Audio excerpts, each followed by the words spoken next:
স্বতন্ত্র দিবস উপলক্ষে পাতারকান্দি ব্লক তৃণমূল কংগ্রেস সভাপতি বিজু পালের নেতৃত্বে এক বিশেষ প্রতিনিধি দল আজ উপস্থিত হন গিয়ে পাতারকান্দি প্রাথমিক স্বাস্থ্যকেন্দ্রে উপস্থিত থাকা রোগীদের মধ্যে ফলমূল বিতরণ করে তাদের আশু আরোগ্য কামনা করেন এবং ৭৯ সংখ্যক স্বাধীনতা দিবসের শুভকামনা জ্ঞাপন করেন। কি বলছেন তৃণমূল কংগ্রেস নেতা বিজু পাল, সরাসরি শুনে নিন।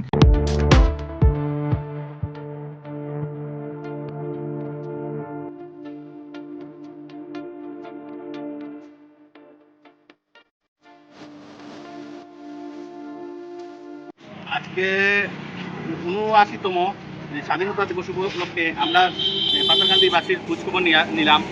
পাতারকান্দি সাধারণ জনতার খোঁজখবর নিলাম, যারা মানসিকভাবে ভারসাম্যহীন তাদের খোঁজখবর নিলাম, যারা অসুস্থ হসপিটালে আছে তাদের খোঁজখবর নিলাম, যারা ছোটো বাচ্চারা আছে তাদের খোঁজখবর নিলাম। তো এটার উদ্দেশ্য ওটাও যে আমরা ভগবানে আমরা সুখী রাখছেন, সুস্থ রাখছেন, সাধারণ মানুষ সুখী আসেনি, সুস্থ আসেনি, ওটাও তার খবর নেওয়া।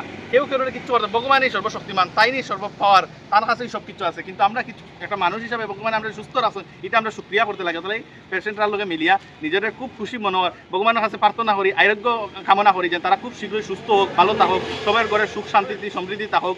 আর আমরা ভারতবর্ষ স্বাধীনতা দিবস